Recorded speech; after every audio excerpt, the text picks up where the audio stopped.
오늘 저녁 이 예배에 참석하신 사랑하는 성도 여러분, 우리가 1절 말씀부터 7절까지의 말씀을 우리가 한 절씩 읽었습니다. 여러분들 1절부터 7절 말씀 중에서 나에게 정말 와닿는 말씀이 분명히 있을 것입니다.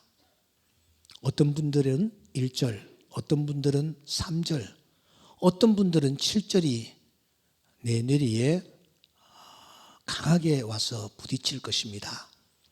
어떤 말씀입니까? 어떤 말씀입니까? 저는 말씀을 준비하면서 1절부터 7절까지의 말씀 가운데서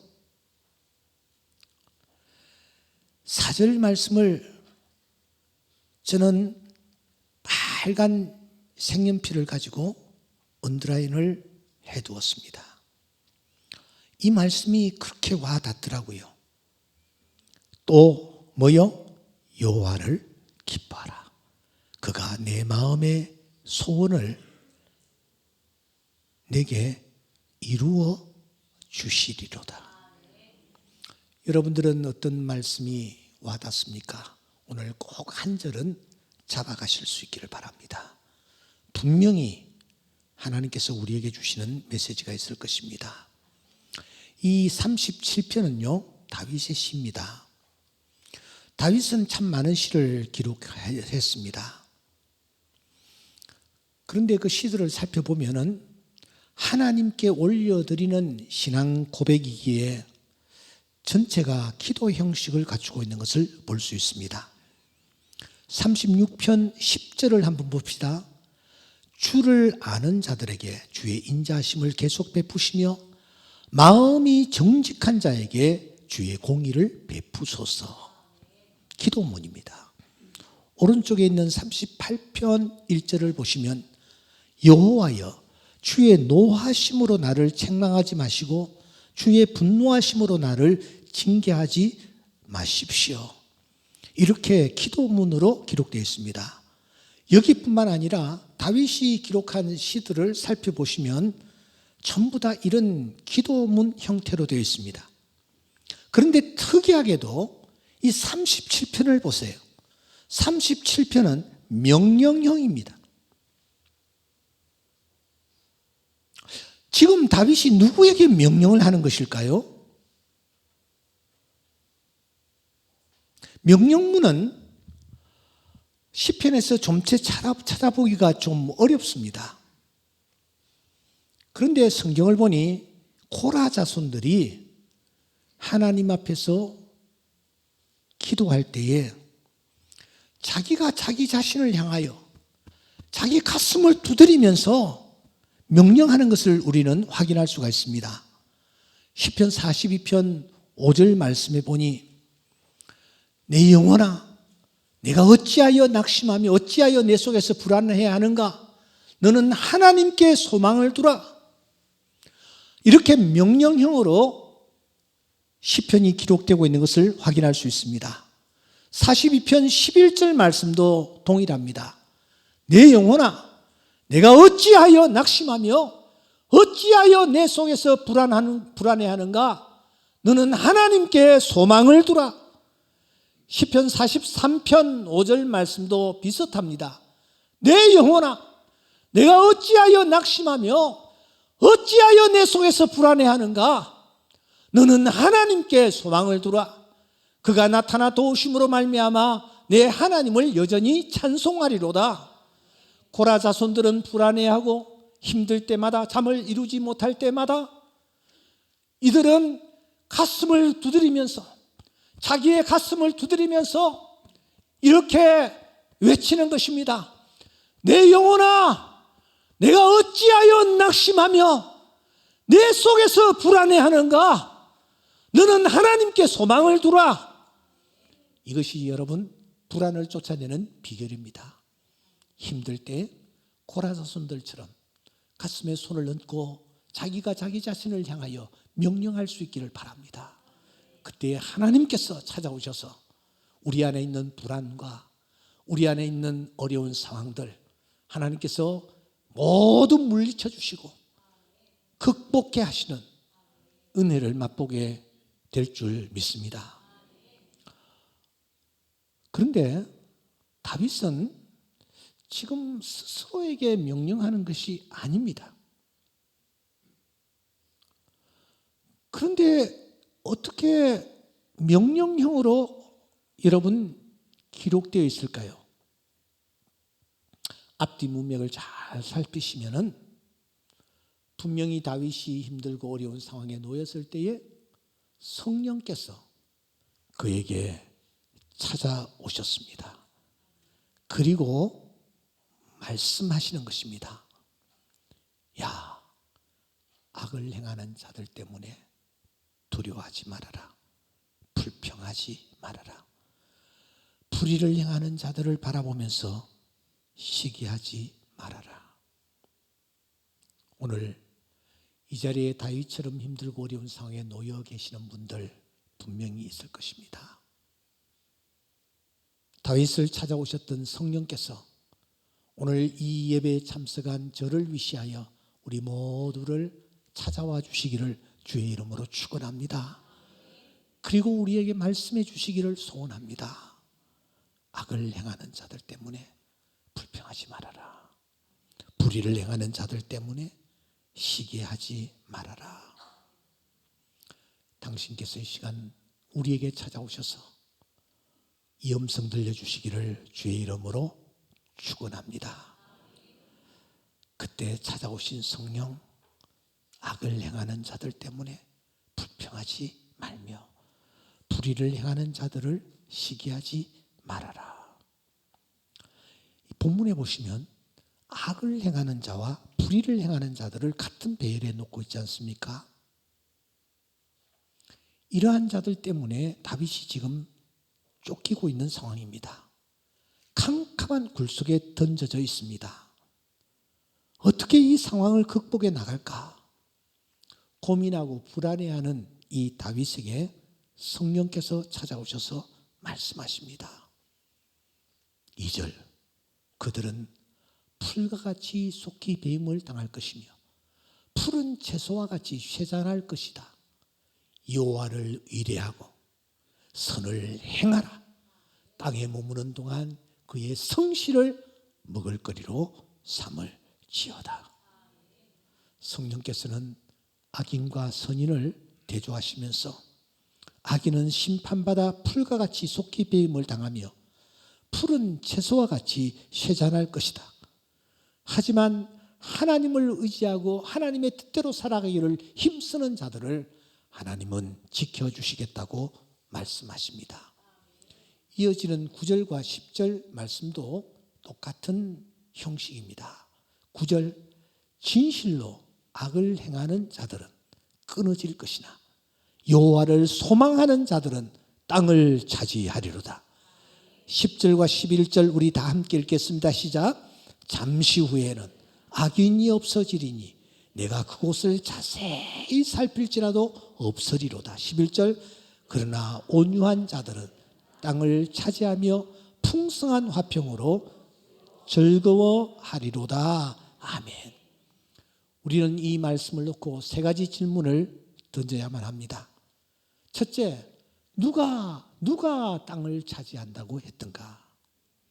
둘째, 여기서 땅은 도대체 무엇을 의미하는 것일까? 셋째, 지금 나는 어떤 자로 서 있는가? 어떤 자로 서 있는가? 이 세 가지 질문을 우리가 던지면서 기도의 제목을 찾고 하나님 앞에 함께 기도하기를 원하는 것입니다. 첫째, 누가 땅을 차지한다고 말씀합니까? 9절을 보시면 여호와를 뭐요? 소망하는 자들이라고 했습니다. 그런데 11절에 보시면 온유한 자들이라고 말씀을 이어갑니다. 그러니까 여호와를 소망하는 자와 온유한 자, 여호와를 소망하는 자는 곧 온유한 자다 하는 뜻으로 사용되고 있습니다. 여러분, 여호와를 소망하는 자가 누구입니까? 온유한 자입니다. 온유한 자가 누구입니까? 여호와를 소망하는 것입니다. 다윗은 지금 대단히 어려운 힘든 상황에 놓여 있습니다. 잘못한 것이 하나도 없는데 그는 계속해서 쫓겨야 하고 생명의 위협을 받아야만 하는 상황입니다. 너무너무 억울했습니다. 바로 그때 성령께서 이 다윗에게 찾아오셔서 말씀하시는 것입니다. 너 정말 여호와를 소망하는가? 한마디로 하나님을 신뢰하는가? 하나님을 믿는가? 그렇다면 온유해야 돼. 왜? 온유한 사람이야말로 하나님을 소망하는 자들이기 때문이야. 하나님께서 주의 영을 통하여 지금 다윗에게 이렇게 말씀하는 것입니다. 너 하나님을 정말 신뢰하는가? 하나님을 믿는가? 그렇다면 끝까지 온유해야 한다. 그렇게 말씀하시는 것입니다. 우리 주님께서 산상보훈의 말씀도 우리에게 똑같이 주셨습니다. 온유한 자는 뭐요? 복이 있나니 그들이 뭐요? 땅을 기업으로 받을 것입니다. 우리가 하나님을 소망한다면, 하나님의 신실하심을 믿고 나아간다면 우리에게 나타나는 모습은 온유한 모습이어야 한다라는 것입니다. 모세는 불같은 성격을 가지고 있었습니다. 출애굽기서 30장 이하에 보면 모세가 40일 동안이나 산에 올라가서 기도했지 않습니까?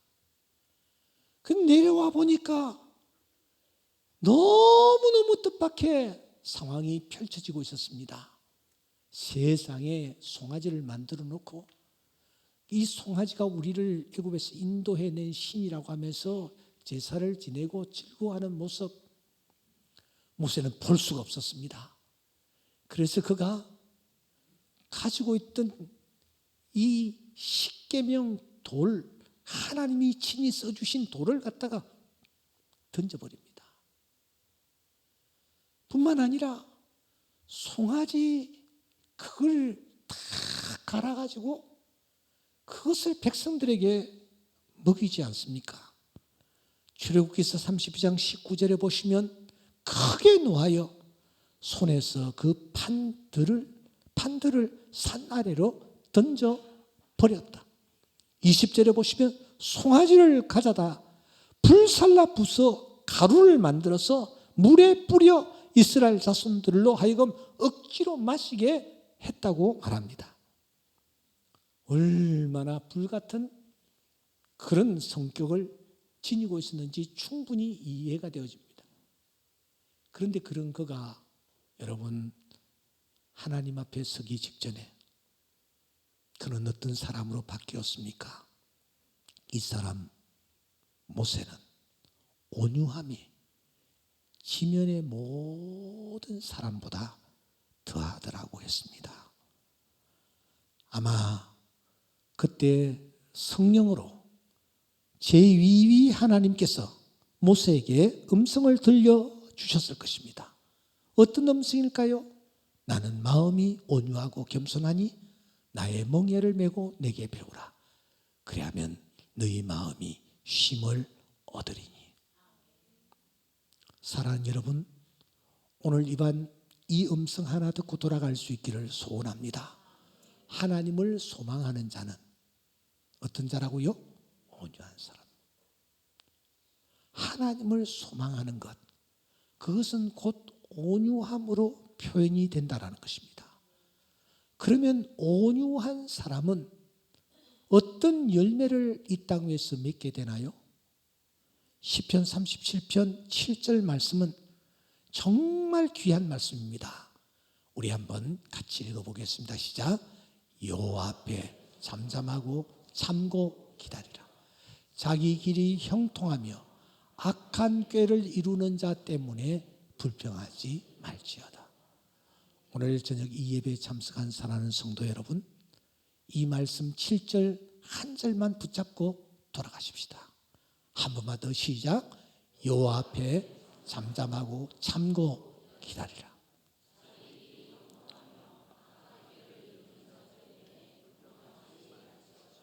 아멘. 하나님을 경외하는 사람은 온유한 사람인데, 온유한 사람에게서 나타나는 열매가 무엇이냐? 잠잠하고 뭐요? 참고 기다리는 거예요. 이것이 온유한 자에게 나타나는 열매라는 것입니다. 사랑하는 성도 여러분, 주님도 말씀하십니다. 나는 마음이 온유하고 겸손하니 나의 멍에를 메고 내게로 와서 배우라. 오늘 이 시간 우리 모두가 이 주님 앞으로 나아가 우리의 심령이 온유한 심령으로 변화되어지는 놀라운 기쁨을 맛볼 수 있기를 소원합니다. 그러면 두 번째로 땅은 도대체 무엇을 의미할까 하는 것입니다. 여러분 시편 37편을 집에 가셔서 한번 천천히 읽어보십시오. 온유한 자에게, 하나님을 소망하는 자에게, 그래서 잠잠한 자에게 하나님이 놀라운 것을 예비해 놓고 계십니다. 그것이 무엇입니까? 여러분 9절을 한번 같이 읽어볼까요? 시작. 진실로 악을 행하는 자는 끊어질 것이나 여호와를 소망하는 자들은 땅을 차지하리로다. 연필 있는 분들은 언더라인을 하시기 바랍니다. 땅을 뭐요? 차지한다. 땅을 차지한다. 땅을 차지한다. 11절을 주목하십시오. 시작. 그러나 온유한 자들은 땅을 차지하며 됐습니다. 땅을 차지한다. 22절을 주목하십시오. 다 같이 읽겠습니다. 시작. 주의 복을 받은 자들은 땅을 차지하고 땅을 차지하고. 29절을 보시기 바랍니다. 시작. 의인이 땅을 차지하며 의인이 땅을 차지하며. 34절을 함께 읽겠습니다. 시작. 여호와를 바라고 그의 도를 지키라. 그리하면 내가 땅을 차지하게 하실 것이라. 아멘. 계속해서 이 짧은 37편에 땅을 차지한다 하는 말씀이 계속해서 이어지고 있는 것을 우리가 확인할 수가 있습니다. 그러면은 이 땅이 도대체 무엇일까 하는 거예요. 땅. 이 성경에서 땅은 도대체 어떤 의미를 가지고 있는 것일까 하는 것입니다. 우리가 생각하는 문자 그대로의 땅일 수도 있습니다. 다시 말하면 부요함이라든지 넉넉함이라든지 지경이 넓어지는 것이라든지 인간과의 관계에서 교제의 폭이 넓어지는 것이라든지 이런 것들을 여러분 땅이라고 표현하고 있습니다. 여러분들의 교우 관계는 어떠합니까? 교제의 폭은 어느 정도 넓은 상태에 있습니까? 내 교제의 폭이 점점 넓어지고 있습니까? 아니면 좁아지고 있습니까? 온유한 사람은, 하나님을 소망하는 사람은 점점 넓어지는, 확대어지는 그런 역사가 나타납니다. 온유한 사람 곁에 사람들이 모여들기 때문입니다. 더 깊은 뜻이 있습니다. 이것은 신학적으로 하나님의 나라를 의미합니다. 이 땅은 말입니다. 하나님 나라는 장소적 의미가 아닙니다. 장소적 의미를 뛰어넘습니다. 하나님이 주권을 가지고 통치하는 하나님의 나라, 영역을 뜻합니다. 다시 말하면 하나님께서 내 삶 속에 개입하셔서 나를 통치하시고 나를 지배하시고 나를 이끄시고 나의 삶 속에 놀라운 하나님의 은혜를 부어주시는 것, 이것을 땅을 차지한다 라는 뜻으로 여러분 이해하시면 됩니다. 아무리 내가 힘들고 괴롭고 고통스러운 삶이 내 앞에 전개된다 할지라도 하나님 앞에서 원망이 아닌, 불평이 아닌 잠잠하고 참고 기다리면서 하나님 아시죠? 당신이 다 아시죠? 하는 마음으로 하나님 앞에 나아갈 때에 하나님께서 우리 삶 속에 개입하십니다. 그리고 우리에게 은혜를 베풀어 주시는데 우리 주변의 사람들을 통해서 하나님이 당신의 지배가 얼마나 놀랍고 기이하게 나타나는지를 보여주시는 것입니다. 기억하십니까? 사무엘상 16장 18절에 보시면 소년 중 한 사람이 누군지는 모르지만 한 사람이 등장합니다. 그리고 다윗을 소개하고 있지 않습니까? 사울 왕에게 말입니다. 그런데 자세히 보시면 이 소년 중 한 사람이 다윗을 소개하면서 다윗을 아주 훌륭한 소년으로, 성실한 소년으로, 하나님이 함께 하시는 소년으로 소개하지 않습니까? 이게 계기가 되어서 이 다윗이 골리앗을 무너뜨리고 이것이 계기가 되어서 다윗이 이스라엘의 위대한 왕이 되는 것입니다. 만일 다윗이 저 소년 분명히 친구인 것 같습니다. 친구와 아주 불협화음으로 이렇게 지냈다면 이 소년이 사울 왕에게 저렇게 다윗을 멋있게 훌륭한 일꾼이라고 소개했을 리가 만무합니다. 열왕기하 5장 3절에 보면 한 몸종이 나타납니다.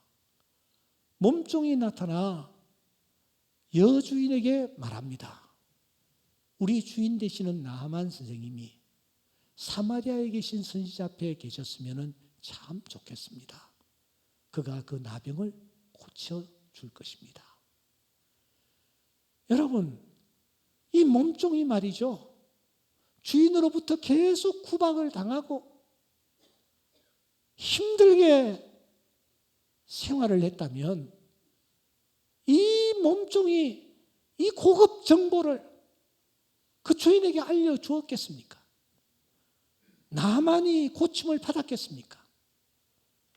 내 밑에 있는 몸종, 팔려온 몸종에 불과하지만 그 몸종을 잘 대해주었더니 그 몸종의 한마디 때문에 나만이 고침을 받는 그런 놀라운 역사가 일어나는 것입니다. 이런 일들은 우리 주변에 쉼없이 많습니다. 저는 제가 이 충정교회 담임 목사로 어떻게 해서 오게 됐는지 아직까지도 모릅니다. 도대체 누가 나를 소개했는지조차도 저는 모릅니다. 그런데 바람결에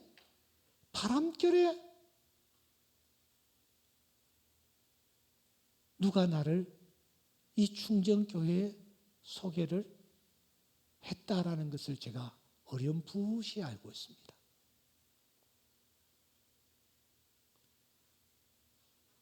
누군가가 저를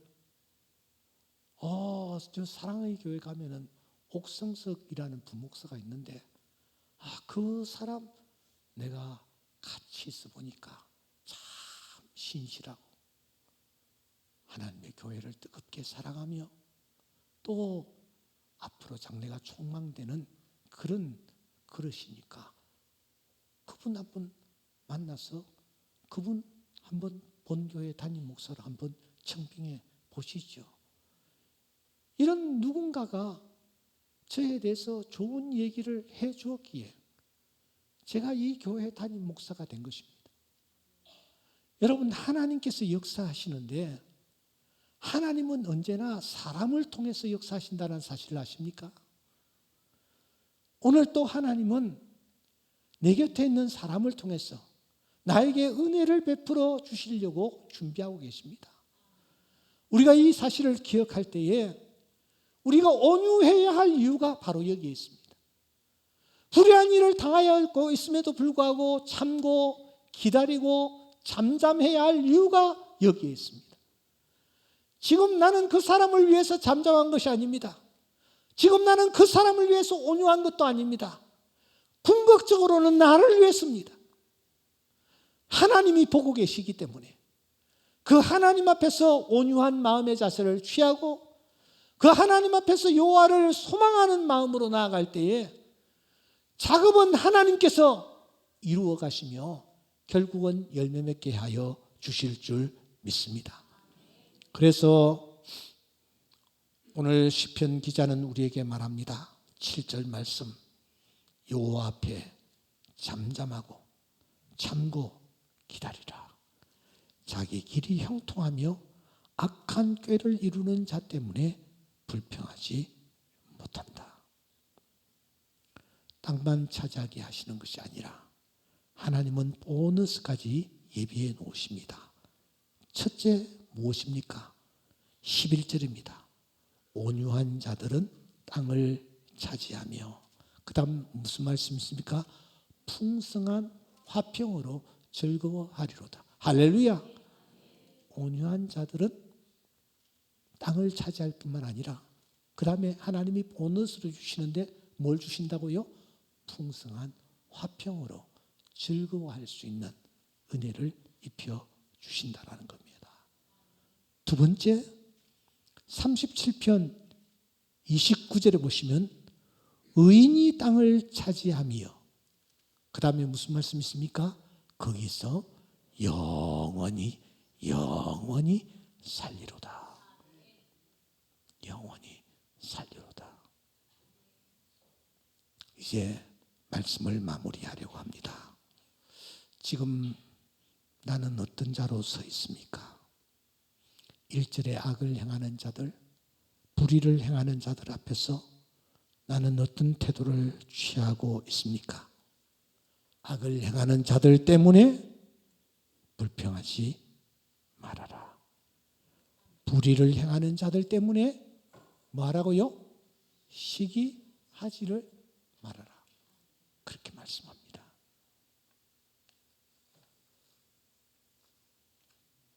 혹시 내가 불평하고 있지는 않습니까? 불의를 행하는 자들 바라보면서 힘들어하고 있지 않습니까? 말씀하십니다. 8절 말씀 다 같이 읽겠습니다. 시작. 분을 그치고 노를 버리며 불평하지 말라. 오히려 악을 만들 뿐이라. 또 말씀하십니다. 3절 여호와를 의뢰하고 선을 행하라. 땅에 머무는 동안 그의 성실을 먹을거리로 삼을지어다. 4절 또 여호와를 기뻐하라. 그가 내 마음의 소원을 내게 이루어 주시리로다. 이어지는 음성을 놓치지 마십시다. 5절입니다. 내 길을 여호와께 맡기라. 그를 의지하면 그가 이루시고 내 의를 빛같이 나타내시며 내 공의를 정오의 빛같이 하시리로다. 마지막 9절 말씀입니다. 시작. 진실로 악을 행하는 자들은 끊어질 것이나 여호와를 소망하는 자들은 땅을 차지하리로다. 할렐루야. 오늘 이 예배에 참석한 모든 주의 자녀들, 땅을 차지하는 은혜가 여러분의 남은 생애에 충만하기를 주의 이름으로 축원합니다. 세상의 땅뿐만 아니라 교제의 땅, 영역의 땅, 신앙의 땅, 이 모든 땅들을 우리 모두가 차지하고 생육하고 번성하라는 말씀을 우리 삶의 현장에서 맛보고 이루어 나가는 주의 신실한 자녀들 다 될 수 있기를 주의 이름으로 축원합니다. 우리 다 같이 찬양을 하나님 앞에 올리도록 하겠습니다.